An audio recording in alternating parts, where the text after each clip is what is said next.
আপনি 50 বছর আগের ধারণা নিয়ে বসে আছেন।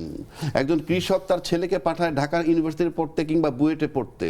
সে যখন বুয়েট পাশ করে ফেলে তখন তার চিন্তাধারা কিন্তু বুয়েটের মতো। জবাবদিহিতার একটা দেশ শাসন ব্যবস্থার মধ্যে থাকতে চান এবং নিজেকে ওর মধ্যে ইনক্লুড করতে চান উনি। আপনি 50 বছর আগের ধারণা নিয়ে বসে আছেন। একজন কৃষক তার ছেলেকে পাঠায় ঢাকার ইউনিভার্সিটিতে পড়তে কিংবা বুয়েটে পড়তে। সে যখন বুয়েট পাশ করে ফেলে তখন তার চিন্তাধারা কিন্তু বুয়েটের মতো। কিন্তু তার কৃষক বাবা চিন্তা করে আমার ছেলে গ্রামে আসবে, আমার বাসায় থাকবে, বিয়ে করবে, তার বউকে নিয়ে আমরা এখানে থাকবো। এই যে কনসেপশন, এখান থেকে বেরিয়ে আসতে পারেনি বৃদ্ধ রাজনীতিবিদরা। বৃদ্ধ রাজনীতিবিদরা যখন তার ছেলে অ্যাডভাইস করে যার বয়স 25, এবং সে যখন ভালো উপদেশ দেয় তখন কি বলে জানেন? খুব ভালো উপদেশ দিচ্ছে বাবা, এবং ফলো করে এবং অন্যের কাছে গল্প করে যে আমার ছেলে he is very much matured, খুব সুন্দর বুদ্ধি দিছে এবং আমার লাভ হয়েছে। এই একই বুদ্ধি যখন তার অন্য একটা বন্ধুর ছেলে দেয় তখন বলে তোমাদের এত বোঝার দরকার নেই। তারপরেও বুদ্ধি দিলে বলে ইসরে পাকা, এরপরে যদি বুদ্ধি দেয় তখন বলে বেয়াদব। আমরা তরুণ সমাজকে, আজকের বৃদ্ধ সমাজ ডিসলাইক করি, দলীয়ভাবে প্রমাণ করে দিচ্ছি। পুরাতন দলের কয়টা লোককে পেয়েছেন যে 40 থেকে 45 বা 50 বছর বয়সের কোটায় নমিনেশন আছে দেখান। পুরনো বন্দোবস্তের পুরনো মানুষরা আসলে নতুন বাংলাদেশে কি করবেন, নাকি পুরনো ব্যবস্থারই পুনঃস্থাপন করবেন? আপনার কাছে কি মনে হয়? আমার মনে হয় রাজাকি ভাই খুব চমৎকার কথা বলেছেন। উনি নিজে সবসময় এগুলো নিয়ে কথা বলেন, আমি সবসময় সেগুলো আমি গুণমুগ্ধ শ্রোতার মতো শুনি। তবে আমি আপনাকে এটুকু বলতে পারি যে আমাদের দলের যিনি চেয়ারম্যান, তিনি নিজে কিন্তু প্রথমবার মতো পার্লামেন্ট নির্বাচন করছেন বলতে গেলে। হ্যাঁ, সুতরাং আপনি যদি তারুণ্যের উদাহরণ চান তাহলে আমি বোধহয় এই উদাহরণটা দিয়ে শুরু করতে পারি।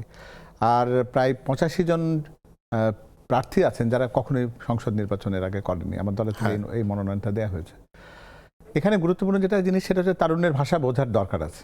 সেজন্যই এই কথাগুলো বলার সাথে সাথে কিন্তু যে আমরা দেশ গড়ার পরিকল্পনা, যে কথাগুলো আমাদের দলের চেয়ারম্যানের পক্ষ থেকে বলা হয়েছে এবং গতকালকে উনি দেশবাসীর উদ্দেশ্যে তার নির্বাচনী সেই ভাষণে যে কথাটা বলার চেষ্টা করেছেন, মূলত কিন্তু তার পুরো জিনিসটাই ছিল ওই তারুণ্যকে স্বীকার করার একটা যে কথাগুলো যেটা থাকে সেগুলো কিন্তু উনি বলার চেষ্টা করেছেন। যে তার জায়গাটা তারুণ্যের চাওয়াটা 3টি জায়গায়, সেটা হচ্ছে যে তিনি জবাবদিহিতার একটা দেশ শাসন ব্যবস্থার মধ্যে থাকতে চান এবং নিজেকে ওর মধ্যে ইনক্লুড করতে চান উনি, সবাইকে নেন সাথে।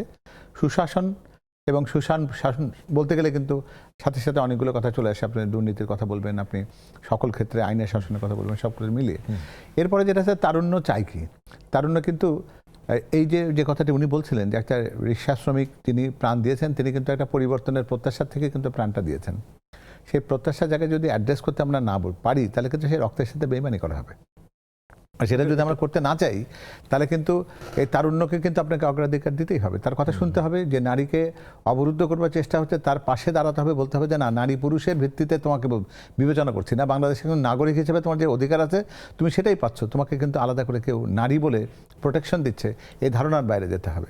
এবং তাদের যে কর্মসংস্থানের প্রত্যাশা রয়েছে, তার যোগ্যতার মূল্যায়ন যেটা চাওয়া আছে, তার যে সে তার চায় যে তার শিক্ষাগত যোগ্যতা বা তার যে সমস্ত অন্যান্য কারিগরি যোগ্যতা আছে সেটাকে আমি স্বীকার করব, রাষ্ট্র সেটা মেনে নেবে এবং সেটার জন্য তার ব্যবস্থাটা করবে। এবং দেশের অর্ধেক জনগোষ্ঠী যারা নারী, তাদেরকে বাইরে রেখে তাদেরকে তথাকথিত 5 ঘন্টার কাজের সেই ফুসলানো কথা বলে আপনি তাদেরকে দেশের মূল স্রোতের বাইরে রেখে দেবেন, এই ধারণার বাইরে থাকতে পারলেই সেটাই হবে তারুণ্যকে সত্যিকার অর্থে অ্যাড্রেস করা, তারুণ্যকে সুযোগ দেওয়া বা তারুণ্যকে অগ্রাধিকার দেওয়া।